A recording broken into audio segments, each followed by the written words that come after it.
The steam from my first cup of coffee rose to meet the crisp Idaho air, the silence of my new lakeside lodge broken only by the gentle lapping of water against the shore. It was the first perfect morning of my retirement.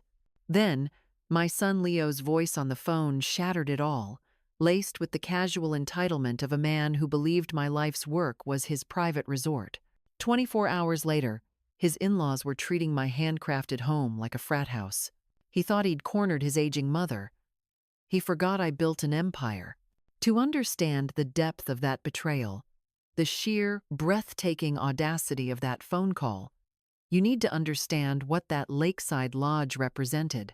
It wasn't just a house. It was the culmination of a life spent in the trenches of the tech industry, a world that rarely makes room for women, let alone allows them to build empires.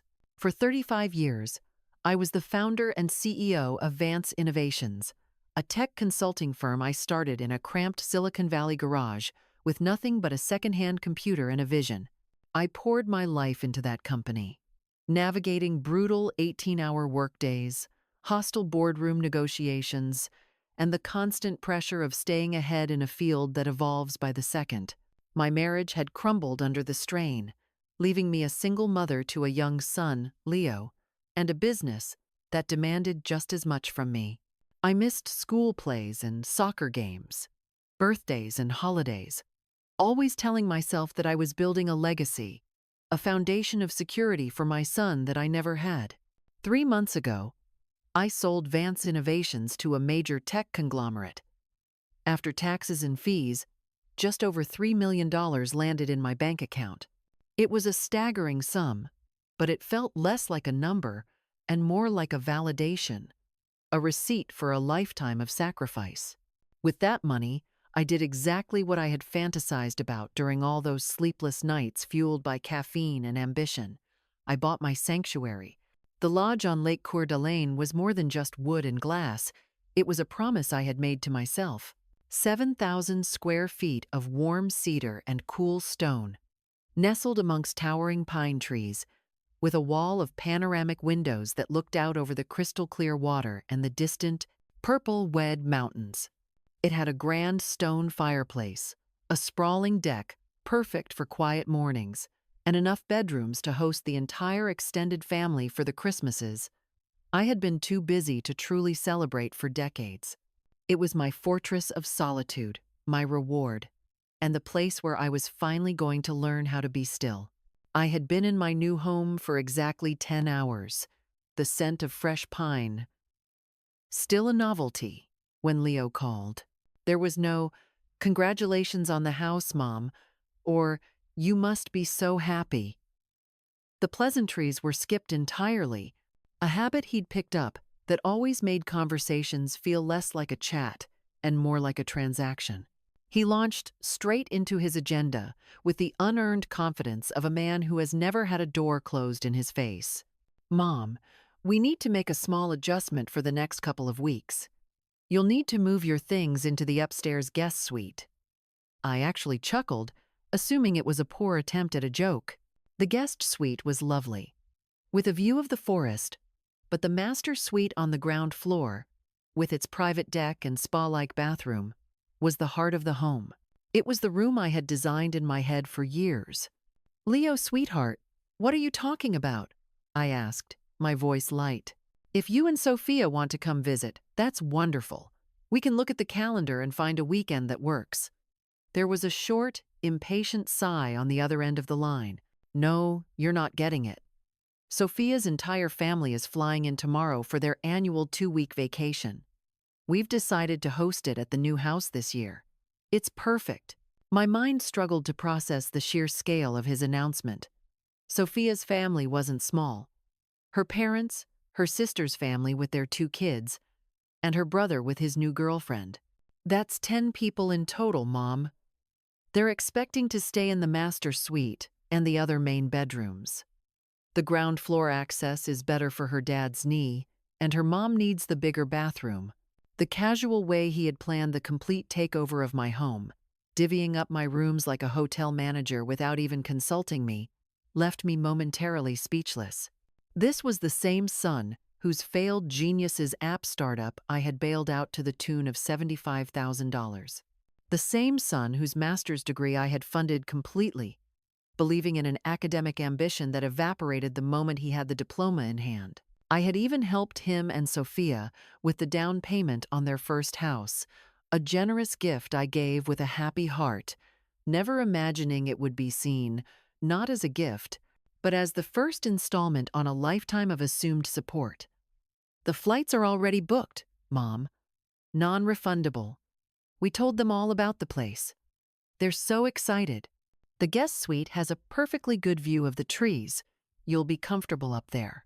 The phrase, "you'll be comfortable," was delivered with a dismissive finality, the way one might reassure a child being sent to bed early. He wasn't asking. He was informing me of the new reality he had created for me in my own home. A cold knot began to form in my stomach. This was a new level of entitlement, even for him. "Leo, I just moved in. I bought this house to finally have some peace and quiet, to enjoy my retirement. I am not running a bed and breakfast for Sophia's entire family." His voice, in response, lost all its feigned warmth. It turned cold and flat, a tone that reminded me so viscerally of his father during our divorce proceedings, the voice of a man who saw emotion as a weakness to be exploited. "Look, Mom, you have this enormous house all to yourself. It's honestly a little selfish when you think about it. All this space just going to waste. If you're not going to be reasonable about sharing it with your family, well," he let the word hang in the air, a deliberate, calculated pause. "I was just reading an article the other day about those beautiful, high-end assisted living communities just outside of Boise.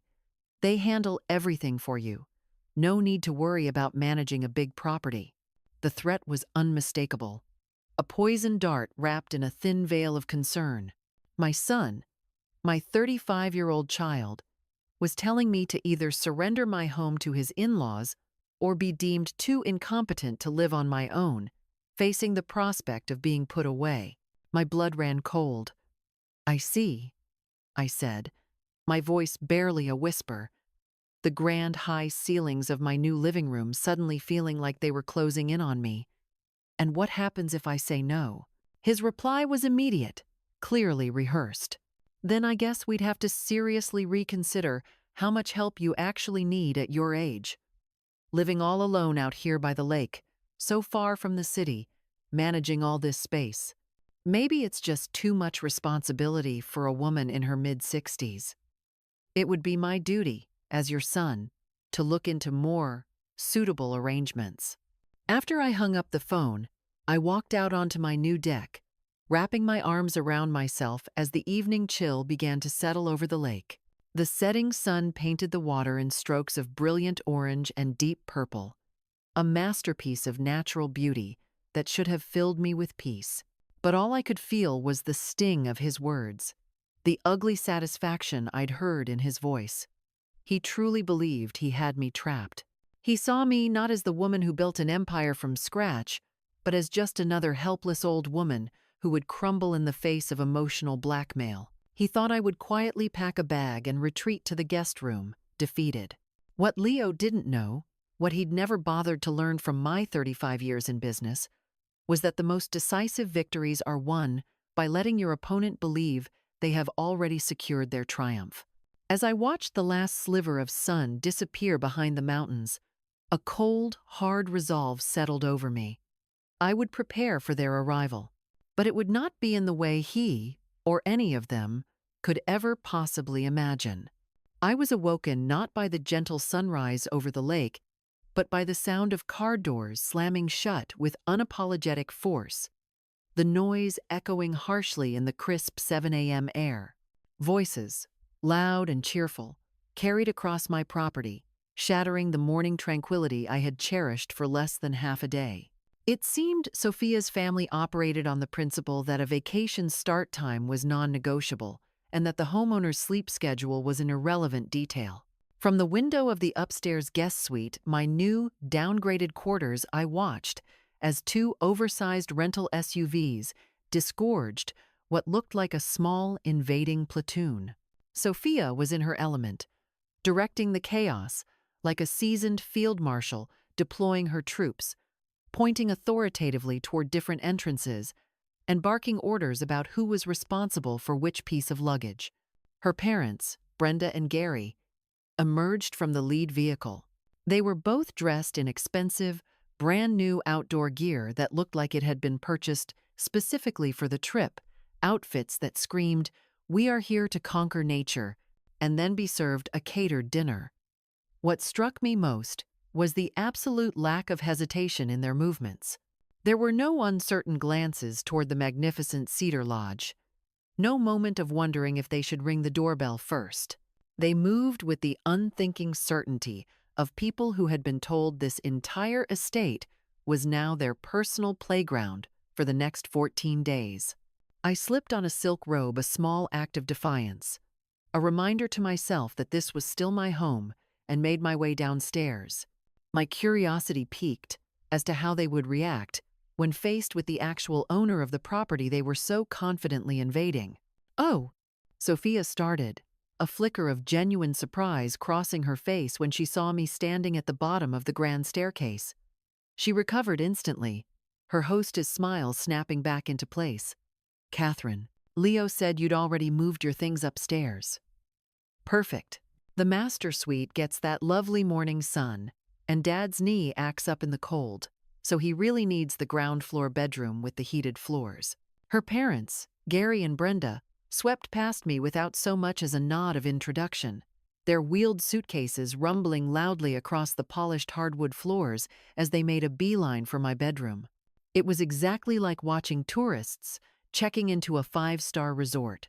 Sophia's sister, Rachel, and her husband herded their two boisterous teenagers toward the other guest bedrooms on the second floor, while Sophia's brother, Kevin, and his girlfriend immediately claimed the cozy den with the fireplace and pull-out sofa. "The coffee maker is in the kitchen," I said, my voice deliberately mild. "Please, help yourselves." Sophia let out a little laugh.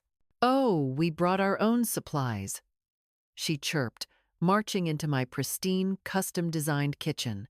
She swung open the doors to my walk-in pantry and began rearranging the shelves I had so meticulously organized just the day before. "Brenda is on a strict low-carb diet.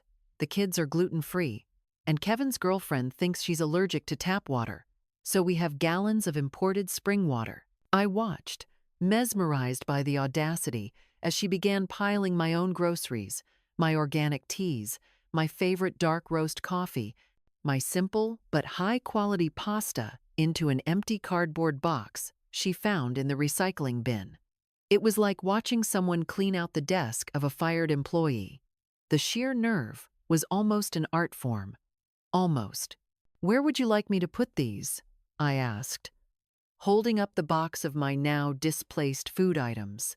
"The pantry and the garage should be fine," she said without looking at me, too busy organizing a bewildering array of protein powders and sugar-free snacks. "Leo gave us a full tour over video chat. He said you had a backup pantry out there." Of course he had. My son had not only given away my home for 2 weeks, but had provided a detailed inventory and layout to the invading forces. I couldn't help but wonder what other personal details he had offered up during their strategic planning sessions. By lunchtime, my peaceful sanctuary had been utterly transformed. Muddy hiking boots were left to dry on my antique Persian rug in the foyer. Fishing rods were propped up against the stone fireplace, and wet jackets were draped over the backs of my cream-colored dining chairs. Brenda had taken over my large kitchen island, loudly complaining about the induction stovetop being too complicated, while her husband, Gary, sat in my favorite leather armchair, critiquing my television's channel package. "Catherine," Gary called out, his voice booming across the great room as if I were a waitress he was summoning. "We're going to need the Wi-Fi password. The kids can't get a signal upstairs. And do you have any of those little cocktail umbrellas? Sophia's making some sort of mountain smoothies, and she says they need umbrellas." The casual, unthinking expectation that I would now function as their on-site concierge, maid, and IT support was simply breathtaking. But I kept my composure, a skill honed over decades of dealing with difficult clients. I just smiled, provided the password, and then quietly excused myself. I told them I needed to organize a few things in the garage. In reality, I was going to my new war room to make a series of phone calls that I knew would change the course of this entire occupation.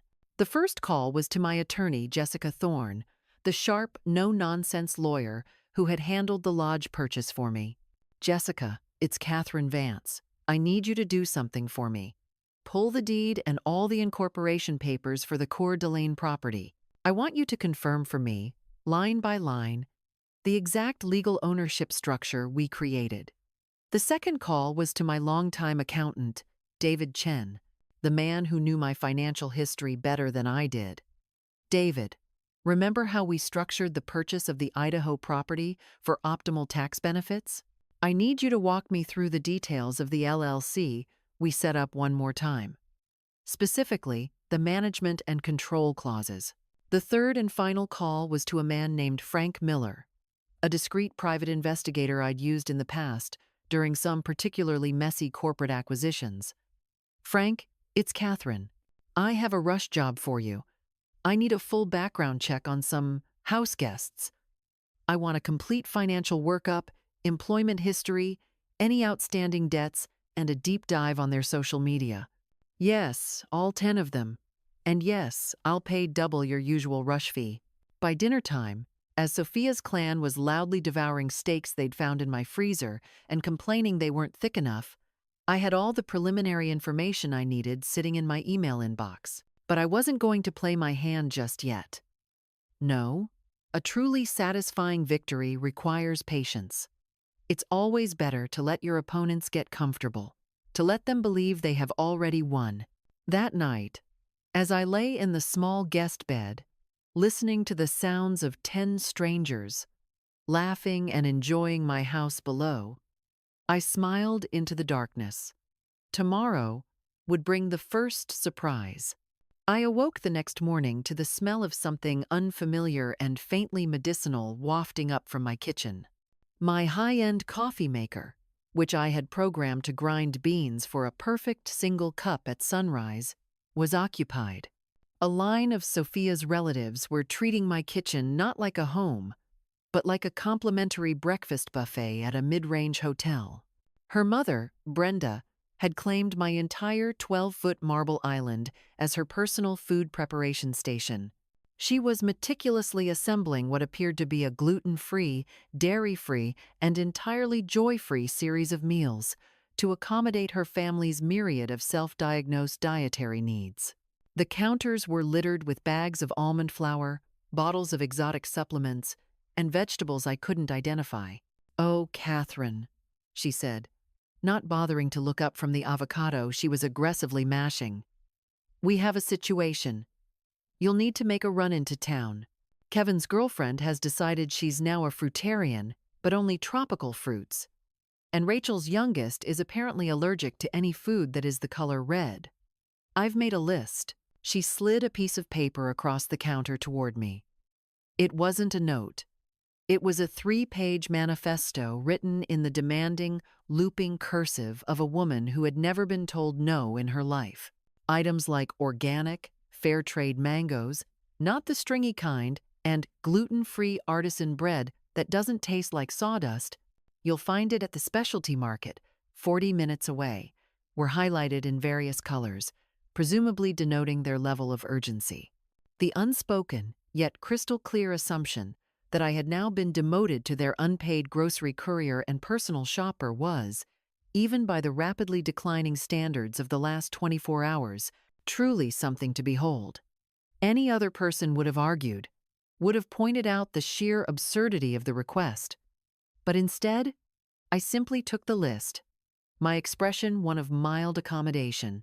Arguing would have been a waste of energy, and energy was a resource I was carefully marshaling for the battles to come. I would go to town for them.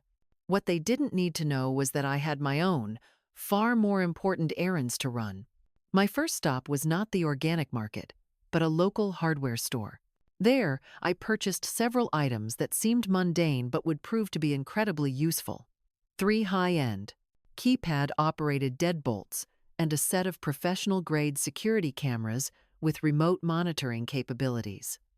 Next, I paid a visit to the regional office of the area's primary internet and cable provider, where I had a long and very productive conversation about upgrading my service plan and the specific features of remote account management.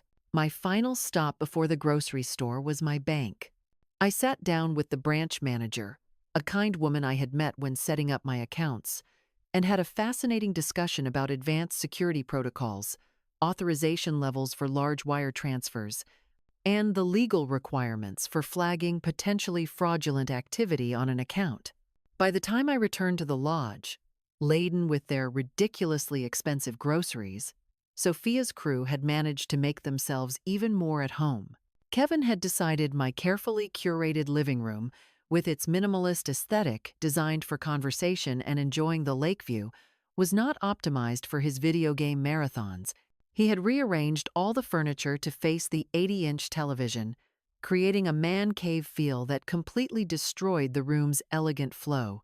Meanwhile, Rachel's teenagers had discovered my private art studio, a small sunlit room where I kept my canvases and paints. They were now in the process of creating what they called a masterpiece on one of my large, empty canvases, a chaotic splatter paint creation that had sent flecks of acrylic paint onto the nearby walls and hardwood floor. "Oh, good, you're back," Sophia said, not even offering to help me with the mountain of grocery bags. Her eyes were bright with a new feverish excitement. "We have the most amazing idea. We're going to throw a big lakeside cocktail party tomorrow night. A real welcome party for the lodge. About 30 people. Leo has some business contacts in the area he wants to impress. We've met some people down by the marina, and Brenda wants to invite a few people from her yoga retreat. You'll need to get some good steaks, salmon, burgers, all the sides. I sent you a text with a detailed list. 30 strangers. In my home. A party planned without a single word to me. I set the grocery bags down, my movements slow and deliberate. That sounds like quite a large gathering, I said, my voice perfectly even. It's going to be epic, she gushed, completely oblivious to my controlled fury. We're really going to put this place on the map. Leo said you never really entertain much, so it's probably for the best that we break in this amazing kitchen and show it what it can do. As she spoke, I noticed she had continued her project of erasing my presence from my own home. My personal items were disappearing from the common areas. A small, framed photo of my parents had been taken off a side table. My collection of art history books had been removed from the coffee table. Even my mother's antique silver vase, a piece that had been in my family for generations, had been moved from its place of honor on the mantel and put on a low shelf to make room for a more modern, vacation aesthetic, as she explained it. They weren't just occupying my space, they were systematically erasing me from it. That evening, while they all sat on my deck, laughing and excitedly planning their party, using my tablet to send out digital invitations, I excused myself once more. I told them I was going to the garage to find some extra storage bins. The garage had become my sanctuary, my command center, the one place they hadn't yet thought to colonize. I closed the door, sat down in the driver's seat of my car, and made another round of phone calls. This time, I dialed numbers that hadn't been in my recent call list for years, reaching out to old business contacts, people who owed me favors, big favors. "Tom, it's Catherine Vance." There was a pause on the other end. "Yes, I know I'm retired, but I find myself in need of your particular expertise. I need a small favor. How quickly can your catering company mobilize for a last-minute high-end event?" I listened for a moment, then smiled. 30 people. Tomorrow night. Money is no object. But Tom, there's a catch. And I'm going to need you to follow my instructions to the letter. The morning of the party brought a flurry of chaotic activity that felt less like a celebration and more like a military operation being run by amateurs. Sophia's family descended upon the lodge with a renewed sense of purpose. Brenda spent the entire morning in my kitchen, simultaneously complaining about the quality of my cookware while using every single pot and pan to prepare elaborate side dishes. The air filled with the sounds of their frenetic energy, a stark contrast to the peaceful silence I had envisioned for my retirement. Around noon, I heard the crunch of tires on the long gravel driveway and went to the window. Leo had arrived, and he wasn't alone. He'd brought 2 more carloads of guests with him, slick-looking men in expensive casual wear who were clearly the business contacts he aimed to impress. The casual way he handed out my spare key fobs to people I had never seen before was a particularly stunning breach of trust. "Mom," he called out when he finally entered the house, his eyes scanning the great room with an approving, proprietary air. "There you are. Hope you're ready for a real party. We've got some very important people coming tonight. Potential investors, local influencers, you know how it is. This lodge is the perfect place to make connections. Important people in my house for Leo's networking." The sheer, unadulterated irony was so rich it was almost delicious. I spent the rest of the afternoon on the deck, a thick novel open on my lap, though I didn't read a single word. I watched their preparations with the detached interest of an anthropologist studying a primitive tribe's bizarre rituals. They had completely and utterly taken over, transforming my serene retreat into party central, never once pausing to ask if I minded having my home, my sanctuary, invaded by an army of strangers. Around 5 p.m., I quietly excused myself, saying I needed to get ready for the evening. After all, I wouldn't want to miss their big, important party. What they didn't know was that I had prepared a few surprises of my own. By 6 p.m., the driveway looked like a luxury car dealership's showcase event. Range Rovers, Teslas, and high-end German sedans were parked haphazardly on the lawn, belonging to the important people Leo had invited to network at his mother's expense. From my upstairs window, I watched as strangers wandered through my gardens, helped themselves to drinks from my well-stocked bar, and settled into my custom-made furniture as if it were their birthright. Sophia had truly outdone herself with the decorations, creating what she called mountain lodge chic by systematically removing or rearranging 35 years' worth of my collected treasures. My grandmother's hand-stitched quilts were now being used as casual throw blankets on the outdoor chairs. My framed awards for business excellence had been taken down from my office wall and tucked away in a closet, deemed too corporate. And then I saw it. She had actually moved the framed photographs of my own parents into a spare room, explaining to a guest that they cluttered the minimalist aesthetic. The final, unforgivable insult came when I overheard Leo giving a tour to a man who was clearly a potential investor. He swept his arm out, gesturing toward the magnificent view of the lake. "It's the new family compound," he said, his voice slick with feigned modesty. "I'm handling all the management decisions for the property now. Mom's getting on in years, and a place this size can be, well, a lot to handle. Getting on in years. At 63, having just sold a multi-million-dollar company I built from the ground up. I chose my outfit for the evening with meticulous care. It was a simple, elegant black dress made of raw silk, a garment that had served me well during more than one hostile corporate takeover negotiation. If you are going to deliver devastating news, I've always believed you might as well look impeccable while doing it. The party was in full swing when I finally made my entrance, descending the grand staircase not as a timid, aging mother, but as the queen returning to her court. Leo was holding court on the deck, regaling his audience with exaggerated stories about acquiring the lodge and his grand plans for maximizing its potential for corporate retreats. Sophia flitted between groups of guests, playing the role of the gracious hostess with a confidence that was truly impressive for someone who had never contributed a single dime toward the property's mortgage.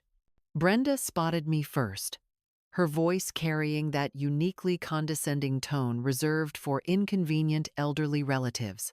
"Catherine, There you are, dear. Could you run to the kitchen and check on the ice? I think we're running low. Of course. Even at a party in my own home, thrown without my permission, I was still expected to be the help. Instead of turning toward the kitchen, I walked to the center of the expansive deck. I picked up a delicate crystal champagne flute and tapped it gently with my fingernail, the clear, high-pitched ring cutting through the chatter. "Excuse me, everyone," I said, my voice calm but carrying an authority that made heads turn. "If I could have your attention for just a moment." The conversations gradually died down as 30-plus strangers turned to look at the woman they had been led to believe was just the dotty old mother who came with the house. Leo beamed at me, clearly pleased that I was finally embracing my role and about to make a gracious, welcoming speech for his networking event. "I just want to thank you all for coming tonight," I began, a warm smile playing on my lips. "It's simply wonderful to see so many new faces enjoying this beautiful property." I paused, pulling out my phone as if to check a note. "And before we continue with the festivities, I have just a few quick announcements."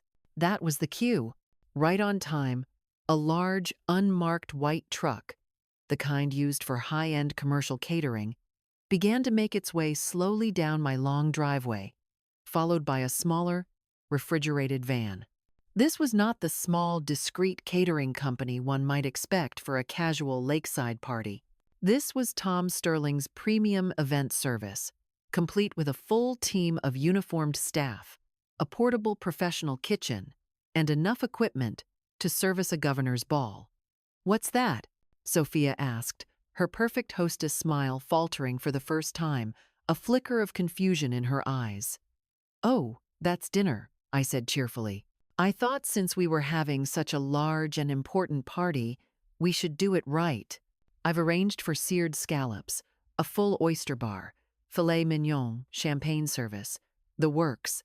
Leo's expression transitioned from pleased to confused to deeply worried in the span of about 10 seconds.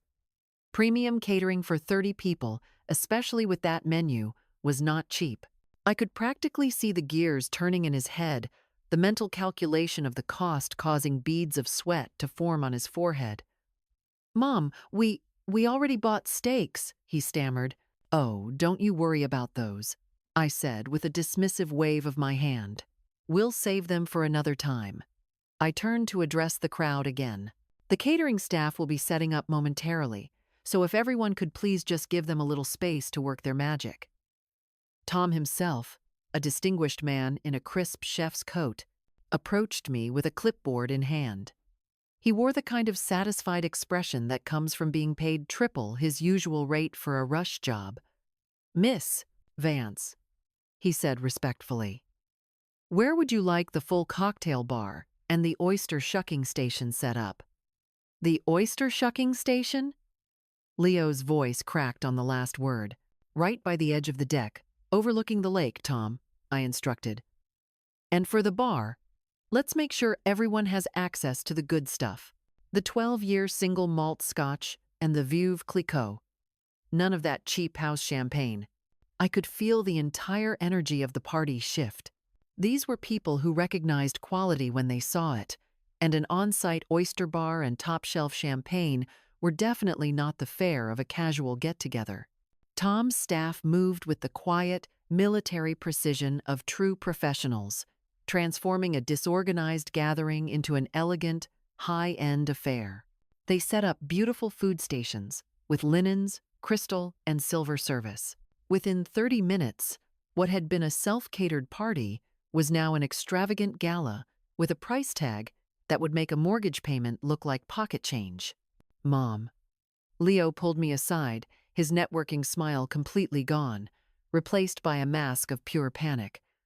"What? What is this going to cost?" I smiled at him, a sweet, serene expression I had perfected in the boardroom just before closing a difficult deal. "Don't you worry your handsome head about it, darling," I said, patting his arm. "It's all being taken care of." What I didn't tell him, of course, was exactly how it was being taken care of. That little revelation could wait.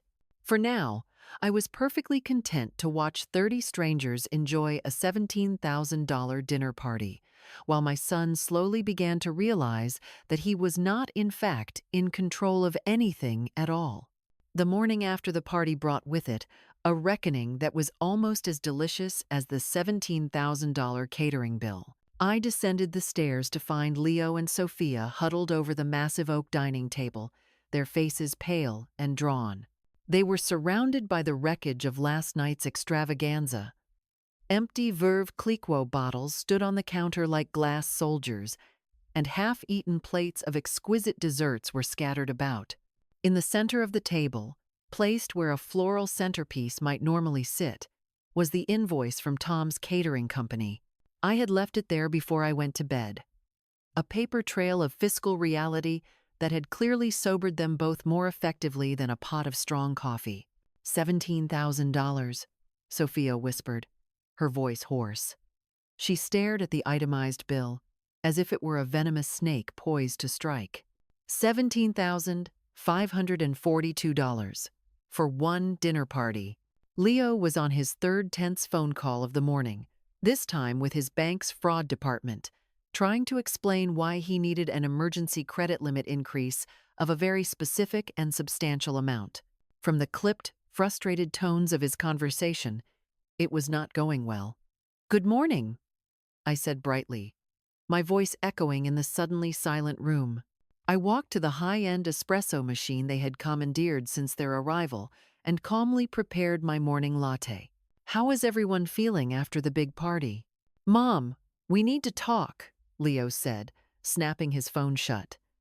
His voice had the strained, thin quality of a man watching his entire financial future teeter on the brink of a cliff. "About that catering bill."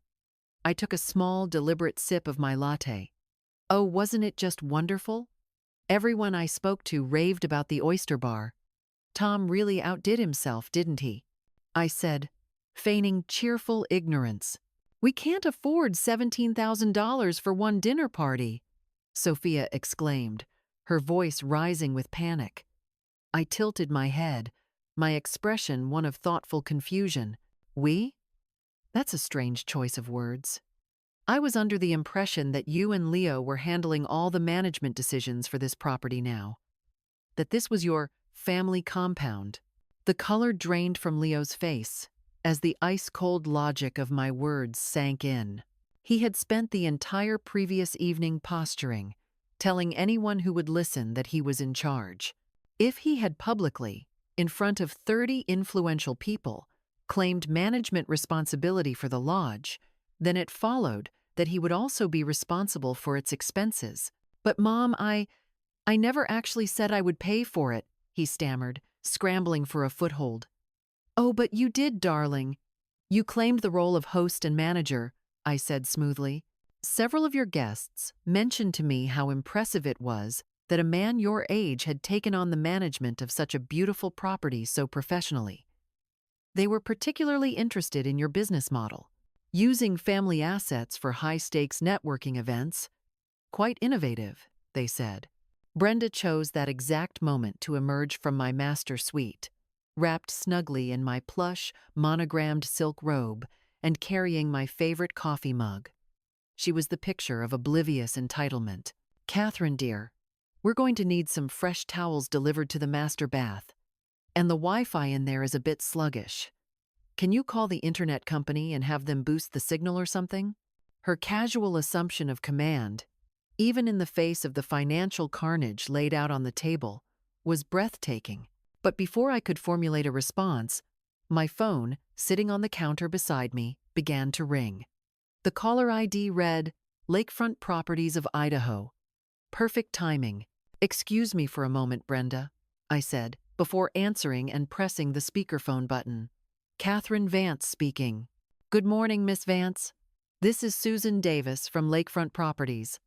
I hope I'm not catching you at a bad time. I just had a few questions about the inquiry we received regarding the Lakeside Lodge." Leo and Sophia froze, their heads snapping up to look at the phone. "Beach house listing?" I asked, feigning confusion while my heart beat a steady, triumphant rhythm. "I'm sorry, Miss Davis, but I haven't listed my property for sale. I only just purchased it." There was a pause on the other end. "Oh, that's quite odd. We received a detailed inquiry yesterday morning from a Mr. Leo Vance. He claimed to be representing the owner and stated he was authorized to handle all real estate decisions and was looking to explore a potential sale of the property. He even provided us with the specific lot number and a list of recent upgrades." The silence that followed was so absolute, so heavy, that I could hear the faint sound of a boat's motor out on the lake through the open windows. Leo's face had gone from a sickly white to a shade of pale green I had never seen before. Sophia was staring at him with a look of pure, unadulterated horror, as if he had just sprouted a second head. "I see," I said into the phone, my voice as calm and clear as the lake water outside. "Well, Miss Davis, I can assure you that Mr. Vance is not, and has never been, authorized to represent me or my property in any real estate matters.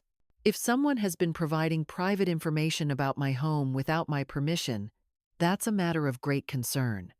Impersonating a property owner to solicit a sale is a very serious offense.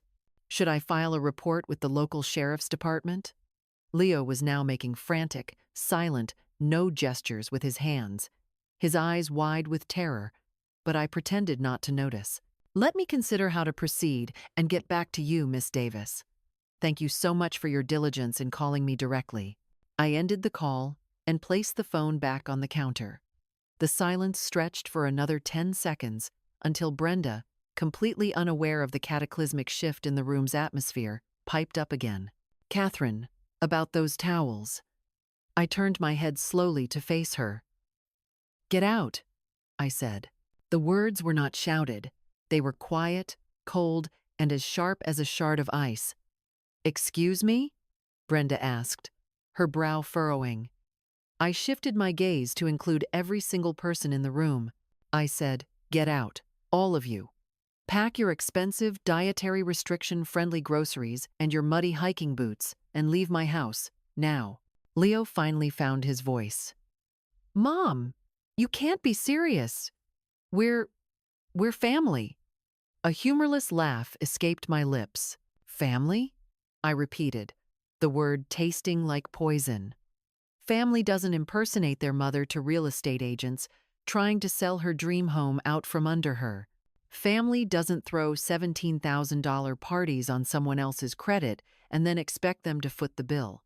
And family most certainly does not threaten to throw their own mother into a nursing home when they don't get their way.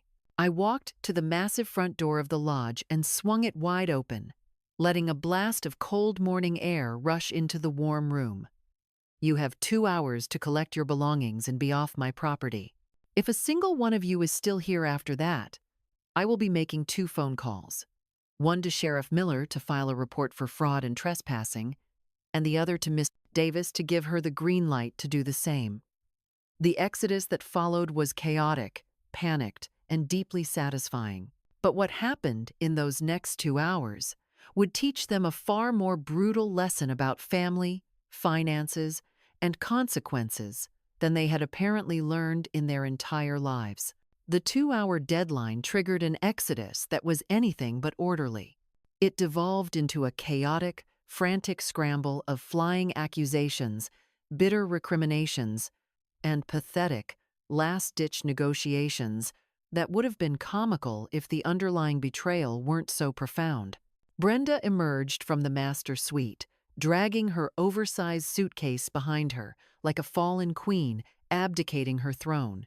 She muttered just loudly enough for me to hear about ungrateful hosts and false advertising, as if she had been a paying customer who had received poor service. Kevin's fruitarian girlfriend loudly complained to anyone who would listen that her vacation was being ruined because of my unreasonable mood swings, while Rachel's teenagers actually looked visibly relieved, clearly just as tired of the forced family gathering as I was. But it was Leo's reaction that was the most telling. There was no apology, no flicker of remorse, not even an attempt to make amends. Instead, he doubled down on his delusional sense of entitlement. confronting me in the foyer as his wife frantically tried to pack. "You're making a monumental mistake, Mom," he said, his voice low and seething. "Do you have any idea who those people were last night? I was building invaluable business relationships, creating a network that could have benefited this entire family for years to come." The sheer audacity of his statement, of him painting himself as some sort of strategic visionary working for the greater good, was staggering. "The whole family?" I asked, raising an eyebrow. "Is that the same family you threatened to dump in a nursing home if I didn't immediately comply with your demands? Was that part of your master plan for our collective benefit?" Sophia then tried a different tactic, her voice shifting into a tone of syrupy, manipulative sweetness that set my teeth on edge. "Catherine, I think we all just got off on the wrong foot here," she began, placing a hand on my arm. I instinctively recoiled. "This is such a big, beautiful house. Maybe we can work something out. A schedule. We could split the year, share the expenses." Shared expenses. I almost choked on a laugh. "You mean like the $17,000 catering bill you can't afford to pay? Or the hundreds of dollars in specialty groceries I purchased for your family's very particular diets? Or perhaps you mean the utility bills that have undoubtedly tripled since 10 people decided to move in and treat this place like an all-inclusive resort." Her hand dropped from my arm, her expression souring as she realized her charm offensive had failed. That's when Leo played what he clearly believed was his trump card, the one threat he was sure I couldn't withstand. His voice took on a somber, pitying tone. "Fine," he said, shaking his head. "But you're going to regret this. You really think you can just live here in this huge lodge all by yourself? At your age? So far from everything?" He took a step closer, his eyes boring into mine. "What happens when you fall and break a hip? Who's going to check on you? Who's going to manage the upkeep, the snow in the winter, everything? You're going to need your family one day, Mom. And when you call, we won't be there for you." The threat, naked and cruel, hung in the air between us.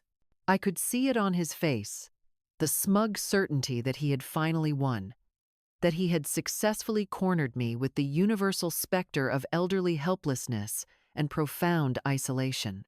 He didn't realize that he hadn't backed me into a corner. He had just handed me the perfect opening to deliver the final, devastating blow. I let the silence stretch, then sighed, my shoulders slumping in a perfect imitation of defeat. "You know what, Leo?" I said, my voice soft and weary. "You're absolutely right. I can't manage this house alone. It's far too much space, too much responsibility for someone my age." A flicker of smug satisfaction crossed his face. He thought he had broken me. He was already mentally moving his in-laws back in for Christmas. "I'm so glad you understand," he started to say. I cut him off, which is precisely why I sold it. The words dropped like a perfectly polished stone into the dead silence of the room. Leo's mouth, which had been curved in a victorious smirk, literally fell open. Sophia froze mid-stride, a half-packed bag of expensive cosmetics clutched in her hand. "What? What do you mean? You sold it?" Brenda demanded from the doorway, her voice a shrill squawk of disbelief. I walked calmly to the small antique desk in the foyer, the one piece of furniture they hadn't thought to move. I retrieved a sleek leather portfolio I had placed there that morning. I sold it," I repeated, my voice now devoid of all its earlier weariness, replaced by the crisp, efficient tone of a CEO announcing a merger. "Yesterday morning, as a matter of fact. A wonderful retired couple from Seattle. All cash offer. Quick closing.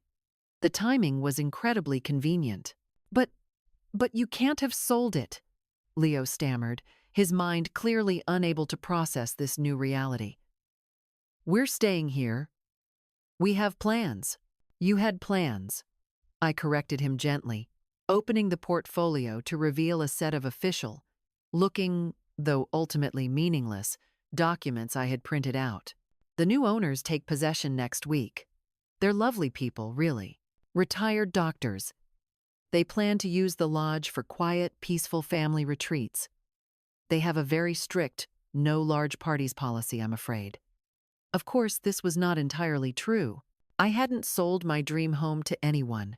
What I had done, with the guidance of my lawyer and accountant, was far more intelligent. The day I closed on the property, I had immediately transferred the title into an ironclad LLC that I alone controlled. That LLC was, in turn, managed by a premier luxury property management company that specialized in high-end vacation rentals. The effect, however, was the same. Leo and his entitled brood were no longer welcome, and thanks to the brilliant legal firewall I had constructed, there was absolutely nothing they could do about it. "You can't do this," Leo whispered, his voice cracking with a desperation that was almost pitiable. "This is our family compound, our family home." I looked him directly in the eye, all pretense gone, my voice now as cold and clear as the lake in winter. "No, Leo. This was my retirement home, my legacy, the home you told me I was too old to manage by myself, the home you tried to sell without my knowledge, the home you threatened to take away from me if I didn't submit to your every whim." I closed the portfolio with a soft, satisfying snap. "You were right about one thing, though. I do need family I can count on. I've just come to the painful realization that you are not, and will never be, a part of it." The final 20 minutes of their departure were a blur of slamming SUV doors and muttered threats about lawyers and family loyalty that I knew were empty. As the last rental vehicle fishtailed on the gravel and disappeared down the long driveway, a profound silence descended upon the lodge. It was the first true moment of peace I'd had in days. I closed the great cedar door, the sound of the heavy lock clicking into place, echoing through the hall like a declaration of independence. For a moment, I just leaned against the wood, breathing in the scent of pine and cedar, the scent of my home, reclaimed. Then, my phone pinged. It wasn't a call. It was a notification from the luxury rental agency. "Congratulations! Your property has its first booking. The Patterson family, 2 weeks. Payment has been received in full." I smiled, looking out at the serene, empty lake that was mine again. Truly mine. The best revenge, I thought, isn't just getting what you want. It's making a profit from it.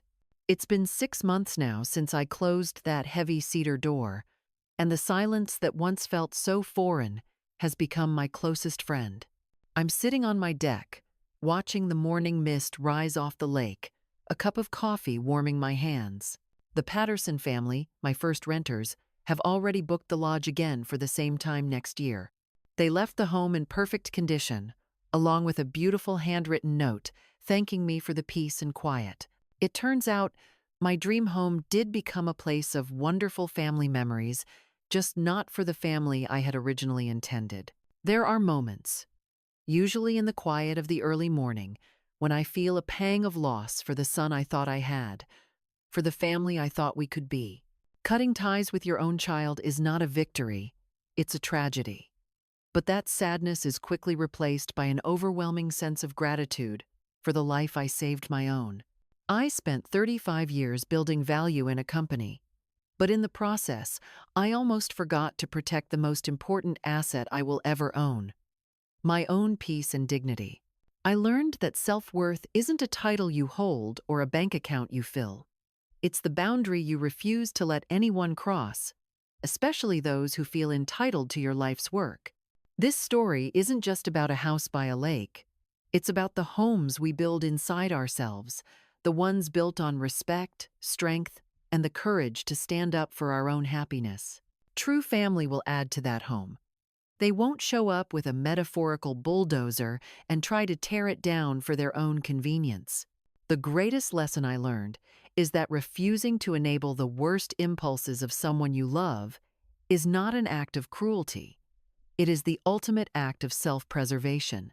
You cannot allow yourself to become a line item on someone else's balance sheet, a resource to be exploited. Sometimes, you have to close the door, not because you stopped loving them, but because you finally started loving yourself enough to protect your own peace. Thank you for listening to my story.